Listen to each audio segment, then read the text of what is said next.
Parashá Tazriah y Metzorah son los dos parashot del día de la fecha, año 5783, y vamos a aplicar estos conceptos a nuestra vida de todos los días.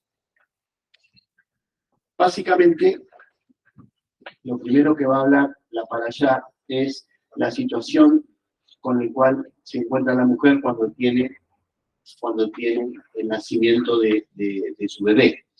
Entonces, durante 7 días está impurificada y al 8º día el niño tiene que pasar por el Brit Milá, por la circuncisión.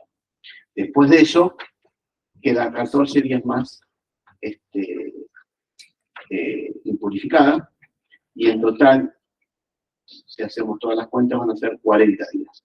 Ahora, 33 días y después 33 más 7, 40 días. 33 días impurificada, más 7, 40 días. Pero si nace una nena, una mujercita, se duplica. Son 14 días de impureza más 66 días que está separada, que está también. Pero impurificada o purificado, ¿para qué?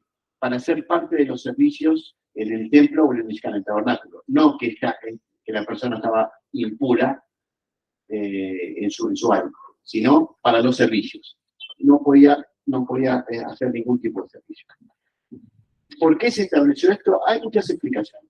Básicamente, se trató de llegar después a una aplicación de la vida diaria. Se dice, generalmente, no siempre pasa, pero generalmente, que cuando la mujer está en el medio del parto y tiene que abrir su vientre, las caderas y todo lo demás, se acuerda de lo malvado que hace así que fue el marido, que culpa tuya, vos hiciste que pasara por esto, yo no te quiero ver más, mira lo que me hiciste, yo no te quiero más, hasta que nace la criatura.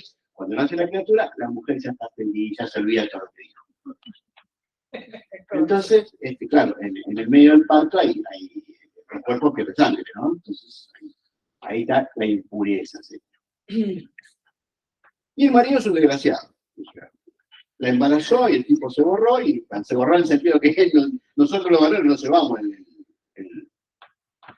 el nenito adentro, o la nenita adentro.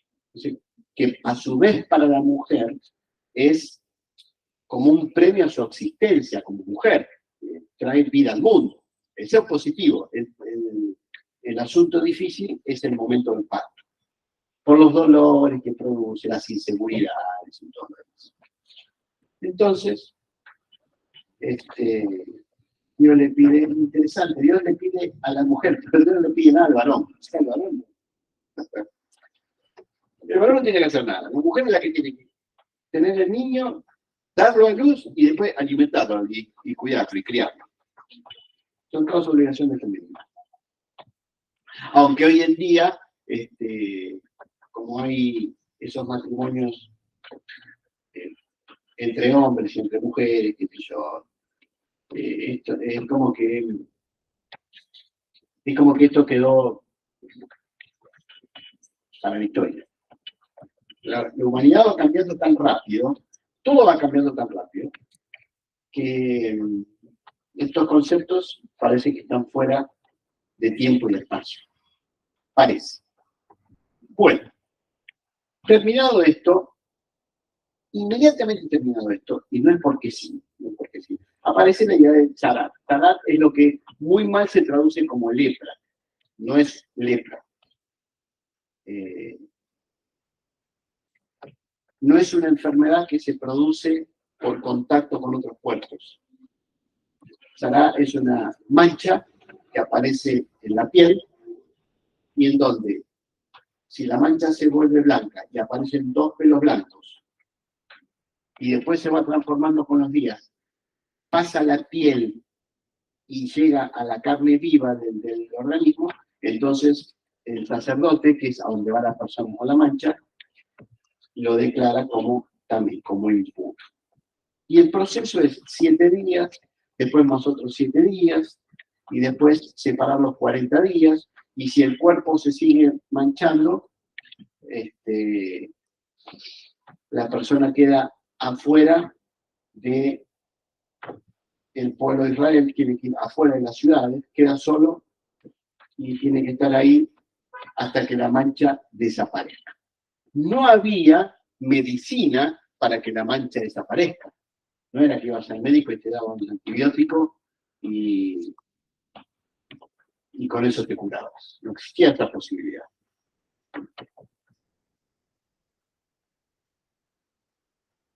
Entonces, el sacerdote tenía que observar a la persona, y acá hay un hecho que nadie lo explica, y es que si la persona, todo el cuerpo de la persona, se volvía con esa mancha de impureza, todo el cuerpo, el sacerdote lo nombraba como puro.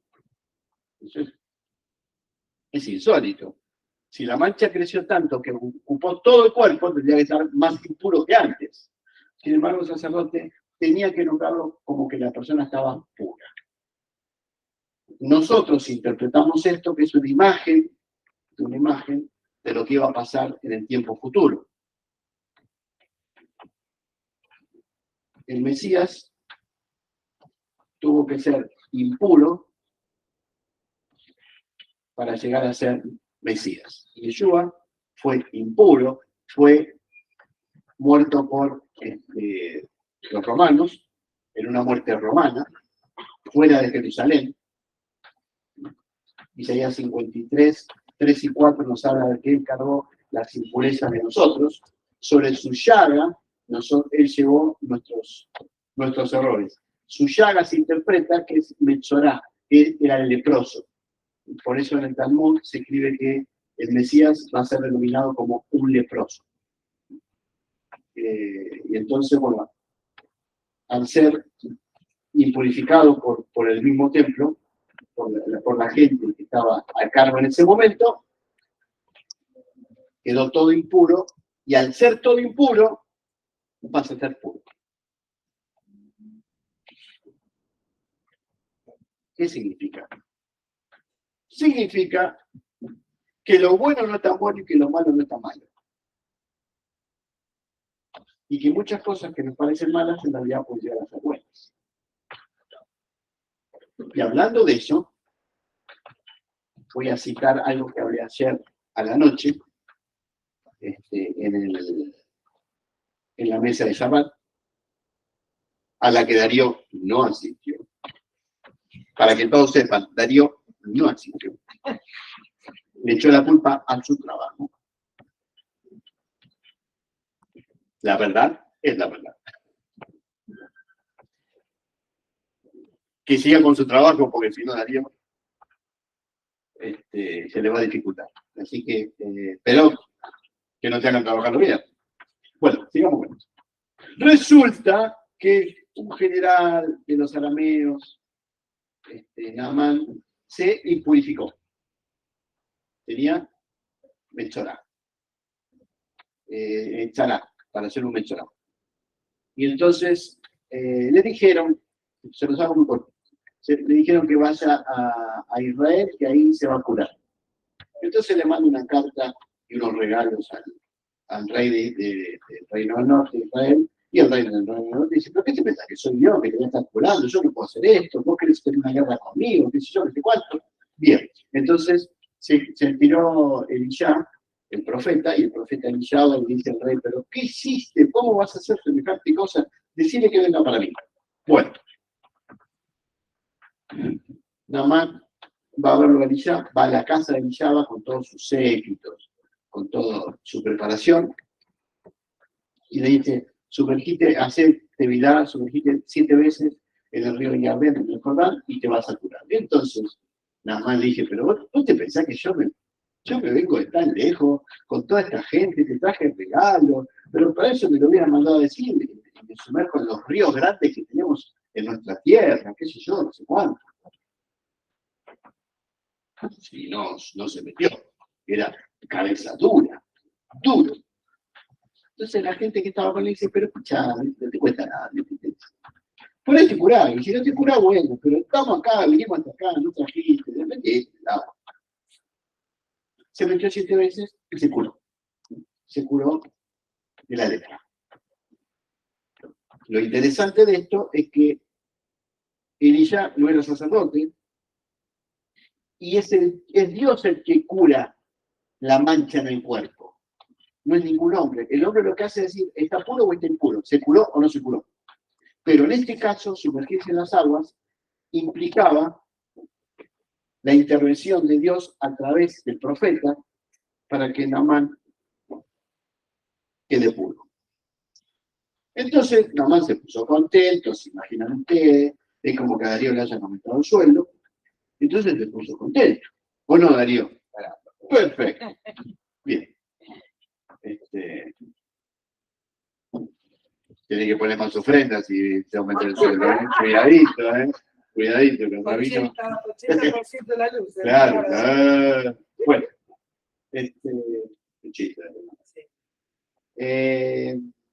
Entonces, claro, se pone contento, normal que yo le dar regalos presentes al profeta Elías con esa cultura, y el profeta Elías dice, no, yo sirvo a Dios y no quiero nada, yo no. Entonces no se los aceptó.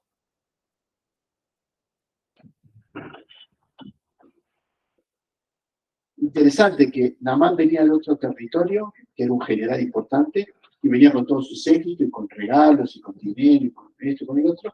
Y este era un tipo que vivía en su casita, tranquilo. Un tipo modesto, tranquilo, parecido a nuestro compañero Samuel. Tipo tranquilo. No, yo no quiero nada. Es decir, eso de que el Señor me bendice y entonces yo vivo como un rey y ustedes son todos pobres, la Biblia cuenta otra cosa. La Biblia cuenta otra cosa. Y es que mientras tengamos lo que necesitemos, tenemos que estar felices. Y me parece muy bien que el Señor nos bendiga, pero hay gente que no está pasándola bien. Entonces, ¿cómo es que la conciencia no te dice, o no escuchas a la conciencia, en todo caso, no se escucha la conciencia, frente a la realidad de que hay personas que la están pasando un poquito difícil? Entonces, mientras mucho, entran muchos bienes, porque Dios te manda los bienes, hay que repartirlos o compartirlos con los que no le están pasando bien. Debería ser así. Bueno, un dato más y vamos al punto. Mateo 8, 1 al 4 nos cuenta que un Melchorá, un leproso, fue a verlo a Eliseo y le dijo, si quieres limpiarme. Entonces, el texto dice que Eliseo lo tocó y que fue limpio. El asunto es, ¿por qué fue a buscarlo a Yeshua? Yeshua no era sacerdote. Y el que limpiaba eran los sacerdotes. Pero Elías tampoco era sacerdote. Eliseo era profeta. Entonces, ya ahí vemos como Yeshua era reconocido como rabino y como profeta. Entonces, cuando tocó, se curó. Y Israel dice, bueno, ahora anda a los sacerdotes y presentar las ofrendas que Moshe pide en la Torá. Y no digas nada. Pero se ve que este señor estaba tan contento que balbuceó por todos lados que Yeshua lo había curado. Entonces, se multiplica eso. Si una persona, si yo voy y me tocó, oró por Guido y me curé, entonces todo lo que están enfermos van a ver. Obviamente. Bueno. Vamos al punto. ¿Por qué se producía esa mancha en el cuerpo? Se dice que era por orgullo, por calumnia o por envidia. Y eso hacía que la persona estuviera impura y tenía que separarse del resto para ver si en ese tiempo de separación la persona reflexionaba sobre por qué Dios le había mandado esa experiencia. Es decir, si me duele la cabeza, no me duele porque sí. Algo hay.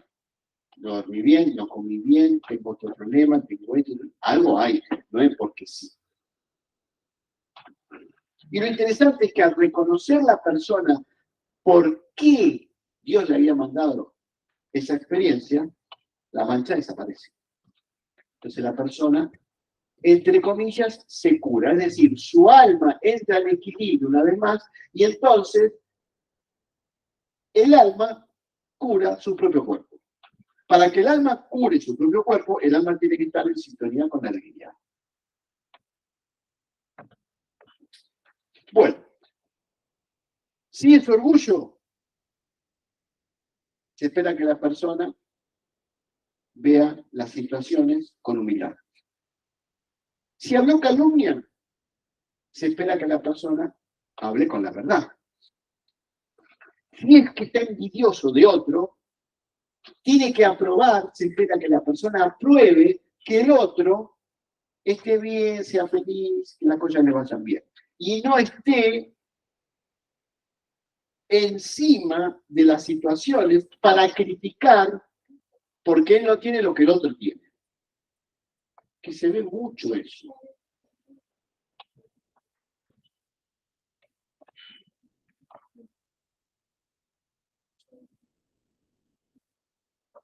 Hay un midrash de Yeshua que cuenta que el señor del campo necesitaba gente que viniera a cosechar. Vamos a hacerlo simple, a venir a cosechar el campo, las uvas. Vamos a hacer una cosa simple. Entonces salió a buscar, puso un artículo en el diario, dijo, se necesitan empleados para tal cosa. Bueno, entonces vinieron todos los que no tenían trabajo. Bien. Y él le dijo, bueno, te voy a pagar por tu día de trabajo 10.000 pesos. Todo. Pero había mucho trabajo. Entonces salí a buscar más gente. Te voy a pagar 10.000 pesos. Y así, salió a las 9, a las 10, a las 11, a las 12. Gente trabajando. A las 3, a las 4, a las 5, a las 6, a las 7. Y a todos les prometió la misma cantidad de dinero. 10.000 pesos. Entonces, cuando llegó el momento de ir a cobrar, y todos estaban haciendo la fila, y el dueño sacaba la plata y pagaba, claro, los que empezaban a las 9 de la mañana, le dijeron, pero escuchame una cosa, nosotros estuvimos trabajando desde las 9 de la mañana, con el sol, sin agua, con esto, y nos dan 10.000 pesos. Y a estos que vinieron a las 6 o a las 7, trabajaron 1 o 2 horas, y le dan también 10.000 pesos. Como diciéndole, me tenés que pagar más a mí que estuve todo el día. Y a estos que estuvieron menos les pagan lo mismo. Es injusto. Y cuenta Yeshua que el Señor le dice, el dueño del campo, que es Dios, el campo es el reino de los cielos, el contacto directo con la divinidad, le dice, ¿y a ustedes qué les importa lo que yo hago? Yo soy bueno y hago lo que quiero. A vos te prometí 10.000 y te doy 10.000. ¿Qué tienes que meterte si a ese de las 7 de la tarde le prometí 10.000 y le doy 10.000?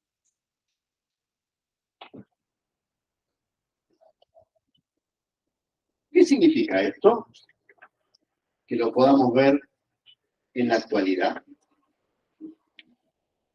Hay personas que van a los lugares religiosos, estudian la Biblia y hablan de Dios y hacen esto, hacen aquello. Y Dios les da una recompensa por su esfuerzo, por su camino. Pero hay otros que no les importa nada, les da lo mismo, lo importante es esta vida, gastan plata, salen con mujeres, salen con hombres, se compran autos, se compran casas, toman, todo. Lo importante es disfrutar la vida, Hasta que se dan un golpe en la vida muy fuerte, Dios les manda una experiencia muy fuerte, y ahí se vuelven, entre comillas, como religiosos. Entonces, ¿Cómo observamos eso? ¿Por qué Dios le dio lo mismo al tipo que estuvo 40 años haciendo esto, y al otro que hace un año que está, le da lo mismo? Sí.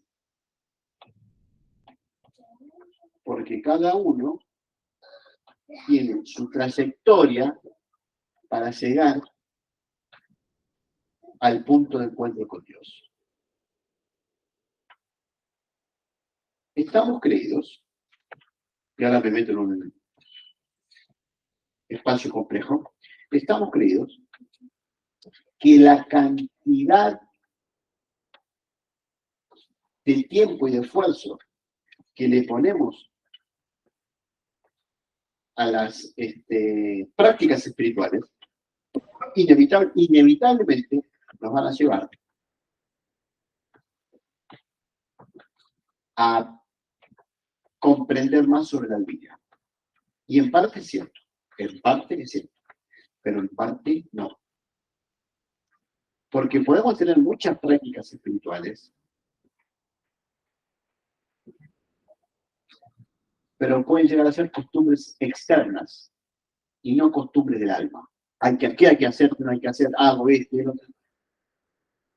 Mientras que el otro que tiene la vida de todos los días, la vida común, es un buen tipo, pero tiene su mundo. Obviamente, su mundo está vacío, obvio. Entonces, más mujeres, más hombres, más ropa, más esto, más lo otro, y trabaja para eso, y vive para eso, y pone todas las energías en eso. Y después llega un momento que se da cuenta que está vacío.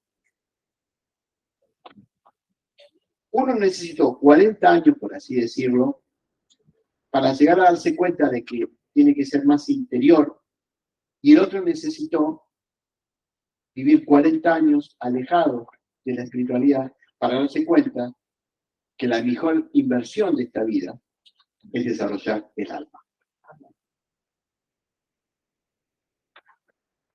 Bueno, la medida del que fue a trabajar a las 9 de la mañana es la misma medida que la que fue a trabajar a las 7 de la tarde. Entonces no tenemos que estar celosos. Algo más complejo todavía. Más complejo. Y ahora me mete en un tema dificilísimo. Las personas que cometen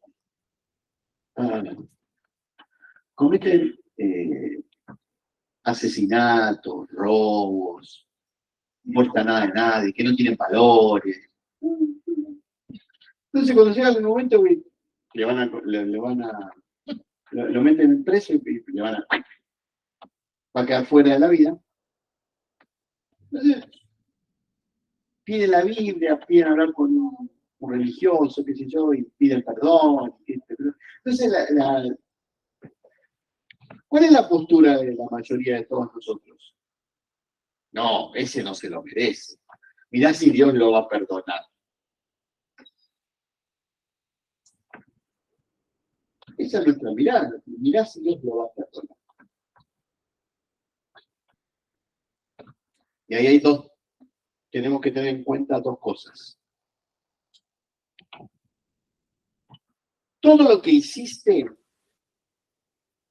genera un campo energético que vuelve. Siempre. Siempre. Nuestro tesoro es el cúmulo de experiencias vividas de buenos acciones y pensamientos y de malos acciones y pensamientos. Todo vuelve. Todo vuelve. Cuanto menos reaccionemos, hacia las personas, vuelven mejores cosas. Entonces, lo que le hiciste a otro, te va a volver.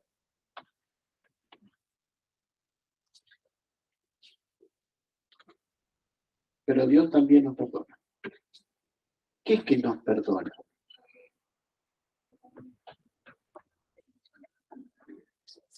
No hay mejor aprendizaje que vivir lo que le hicimos a otro. Que no duela. Esto yo no lo haría. Sí, pero uno sabe que lo hiciste antes.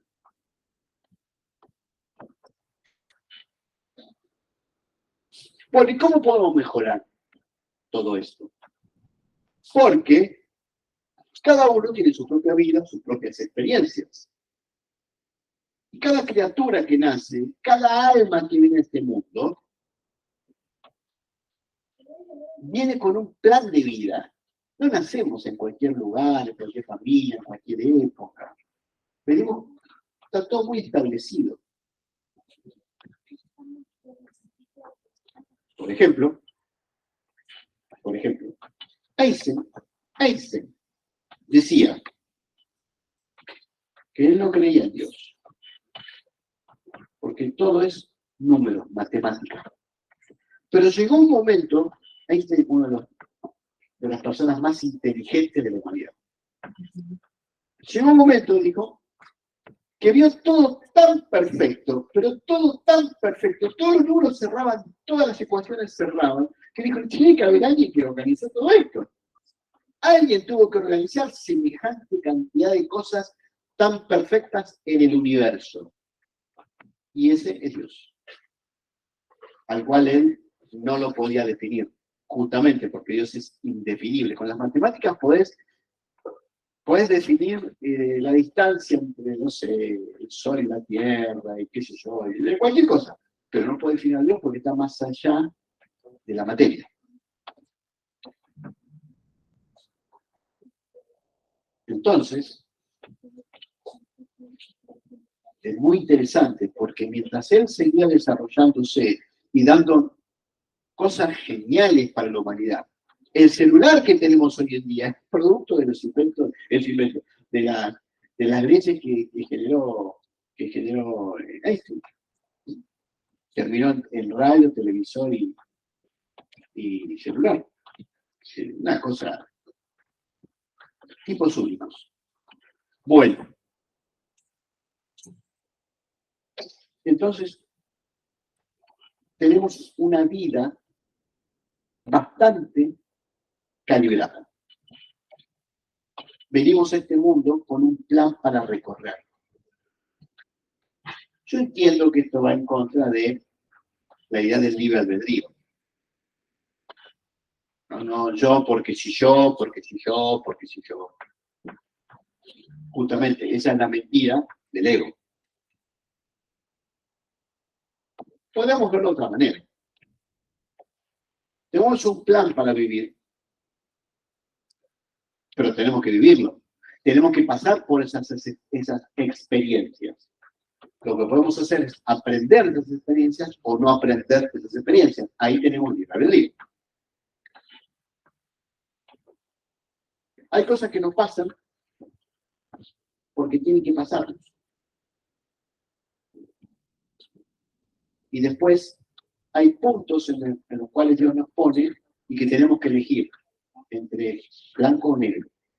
Y ahí mostramos el cúmulo de enseñanzas que hemos aprendido. Eso es la parte del libre albedrío.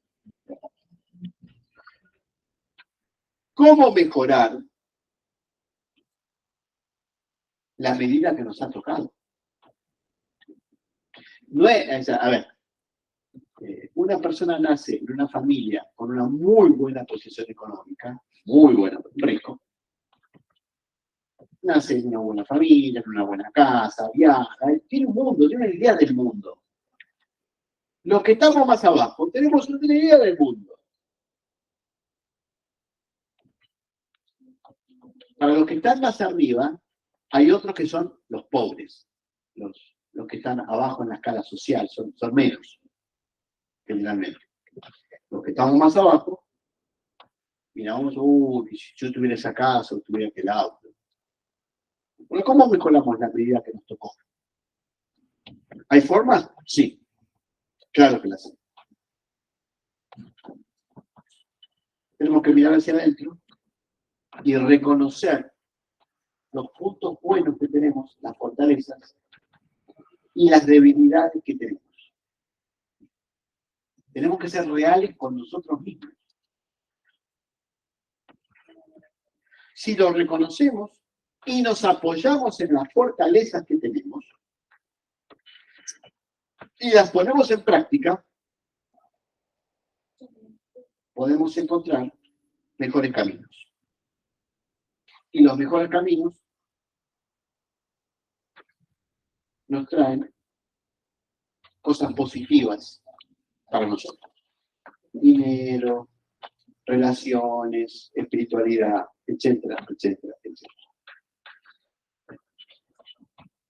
¿Cuáles son las fortalezas importantes?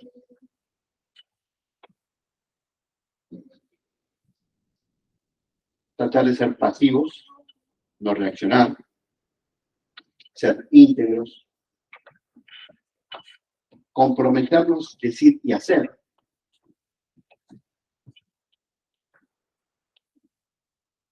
Ser coherentes. Es muy sencillo, pero hay que ponerlo en práctica.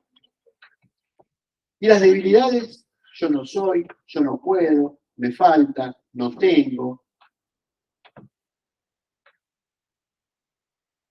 Siempre va a ser así. Esas son las debilidades. Y en realidad nunca sabemos si siempre va a ser así. Porque Dios nos puede sorprender de una manera increíble. Si reconocemos los puntos buenos que Dios nos ha dado cuando nacemos, que es con el plan con el cual venimos, y el plan no es solamente la experiencia diaria, sino el eslabón de dónde está el alma, dónde está el alma que viene a este mundo, y a qué viene esa alma a este mundo. Porque les voy a recordar, y esto no me gusta, pero generalmente no gusta, pero es la realidad, dentro de unos años, X cantidad de años, ya no vamos a estar nosotros en este mundo. Y entonces, el mundo va a seguir.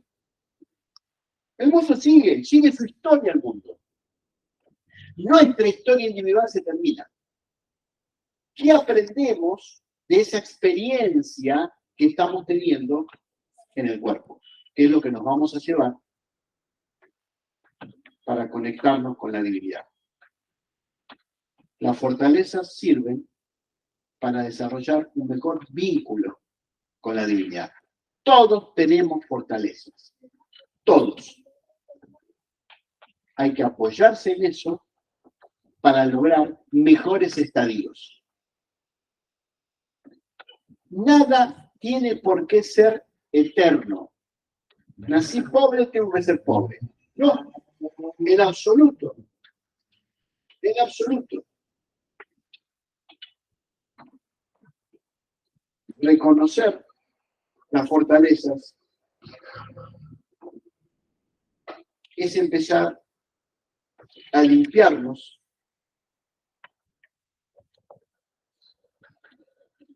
y limpiarnos nos permite estar más cerca del contacto con la divinidad.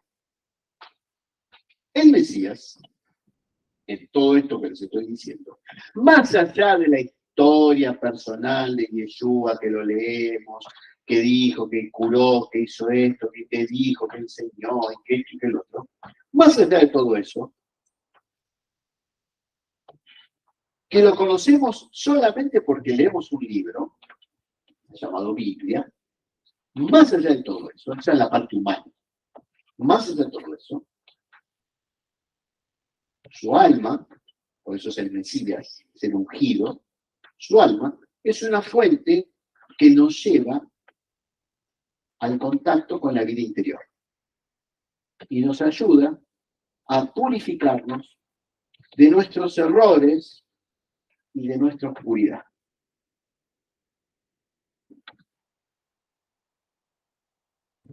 ¿Somos malos porque tenemos errores y tenemos oscuridad? No. Somos personas que tenemos que trabajar en esta vida para aprender a ser felices. Miren qué simple, aprender a ser felices. ¿Por qué ya no existe más la tzara?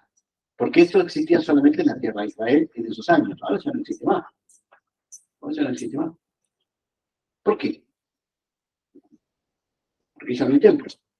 Ya no hay presencia divina. La presencia divina,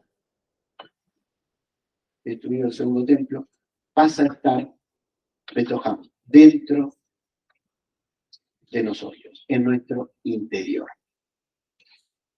Entonces, si nos conectamos con nuestro interior, no vamos a estar preocupados por la distribución de las medidas de Dios a todas las personas. Vamos a estar más ocupados en cómo servirlo a Dios en el lugar en donde nos tocó estar y compartir. Muchas veces, cuando la ciencia no sabe cómo definir una situación, se da un veredicto. Vos tenés tal cosa, entonces tu vida va a funcionar de determinada manera.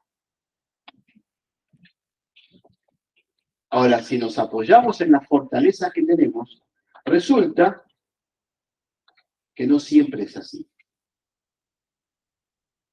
Y nos vamos entregando a una posibilidad diferente. Y las puertas se abren. Y la comprensión se hace más amplia. Y entonces nos vamos dando cuenta que en realidad estábamos retenidos porque nosotros nos retenemos a nosotros mismos. No nos permitimos avanzar.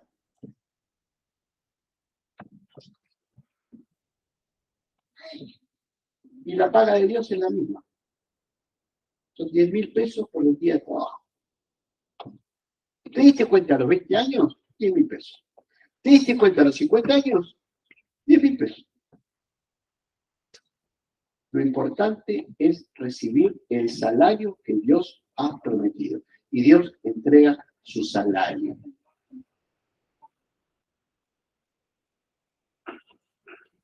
Nuestro esfuerzo tiene que ser trabajar el alma a partir de las fortalezas que tenemos para que nuestra vida diaria y la vida que están de los que ellos que están con nosotros sea un poquitito más de acuerdo a lo que somos. ¿Qué somos? La posibilidad de que Dios esté en este mundo actuando para que el mundo sea mejor. El mundo es de Dios, las experiencias son de Dios. Nuestra parte es colaborar para que la presencia divina se haga en todos lados. Cierro con esta experiencia última. Acabamos de hacer una donación de alimentos a un lugar en donde se le reparten los alimentos a gente que no es pudiente, que no puede comprar comida. Estamos hablando de comida, comer. ¿Cuál es nuestra postura? Compartir con el que no tiene. Eso es ser parte del plan del amor divino.